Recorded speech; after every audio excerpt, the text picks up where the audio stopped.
Eh bien salut tout le monde, quel plaisir de vous retrouver pour cette toute nouvelle vidéo réception résine. Je viens tout juste de la recevoir, je suis trop content, vraiment j'ai trop hâte de l'ouvrir avec vous. Alors je vous avais un petit peu teasé hein, cette résine, je vous avais donné comme indice One Piece et la couleur bleue. Vous m'avez proposé Jinbei, Arlong, Marco, Aokiji, Laboon, Franky, mais c'est aucun des 6. Mais je suis content parce que le nom a été droppé dans les commentaires, donc bien joué à toi, petit pain sucré. Voilà, je suis content que quelqu'un ait trouvé. En vrai, c'était pas impossible, hein, parce que quand je vous ai dit que c'était bleu, c'est vraiment bleu. Bon, là vraiment avec la miniature, je pense que c'est cramé pour tout le monde, mais voilà. Donc c'est une résine de TH Studio, c'est un studio non officiel. L'avantage avec les studios non officiels, c'est que vous payez pas la licence, donc c'est 3-4 fois moins cher. Pour vous dire, j'ai payé cette résine 150 balles, ce qui est vraiment rien. Si ça avait été une résine officielle, croyez-moi bien que c'était 350 € minimum. Donc je suis super content, vraiment. Alors on peut toujours avoir de mauvaises surprises, mais généralement il y a un SAV derrière. Je connaissais pas trop le studio, mais vraiment j'ai trouvé la résine trop belle et à ma connaissance, aucun studio officiel n'a fait de résine de ce personnage. À voir si on est comme sur les photos, mais en vrai les gars, je pense que c'est un truc de fou. Ok les gars, c'est parti. On commence avec la structure qui va servir un petit peu de support au personnage. Alors il n'y a pas de socle, hein. On est vraiment là sur la base de la résine. Donc déjà là, moi je trouve ça trop bien. Je vais pas pouvoir faire monter le suspense très longtemps parce que c'est pas une résine très grande comparé à certaines. Donc on a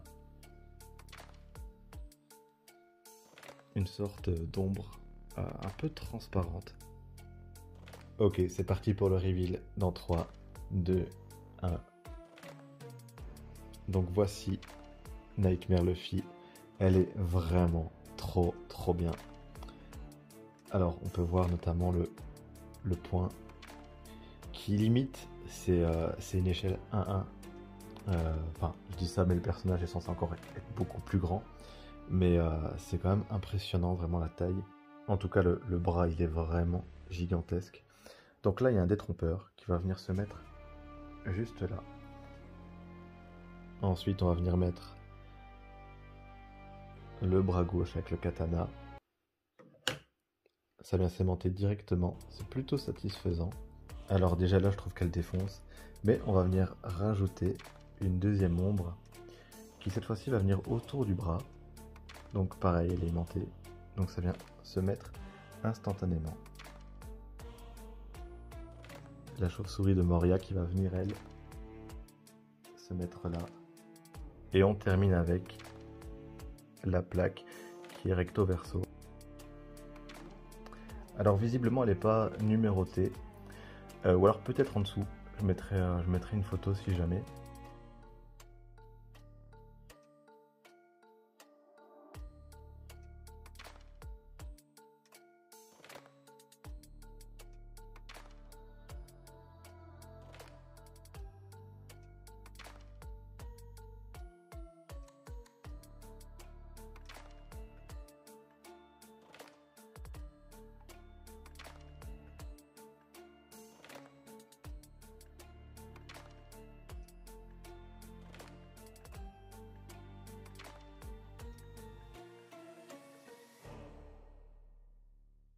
Bon là vous allez me dire, ouais Dena elle est cool, mais pourquoi avoir spécifiquement acheté une résine de Nightmare Luffy? C'est pas le personnage voilà, le plus important, c'est pas un personnage qu'on voit beaucoup dans le manga.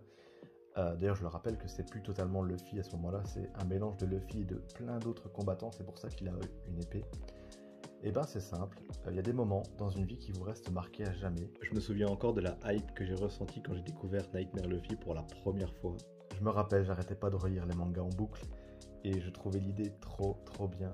Alors de base, je devais la recevoir en février, donc le jour de mon anniversaire, mais il y a eu plein de problèmes et je vous mettrai un screen du trajet qu'elle a fait, donc c'est un trajet standard, hein. C'est juste que moi elle a démarré beaucoup plus tard que les autres.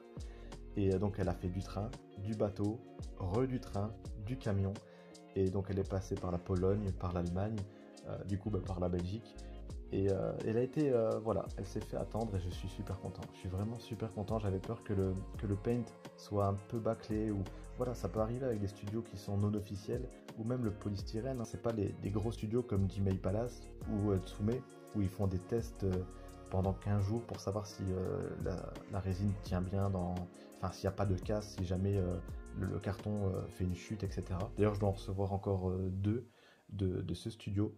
Donc voilà, ça me rassure vraiment, je trouve qu'elle claque.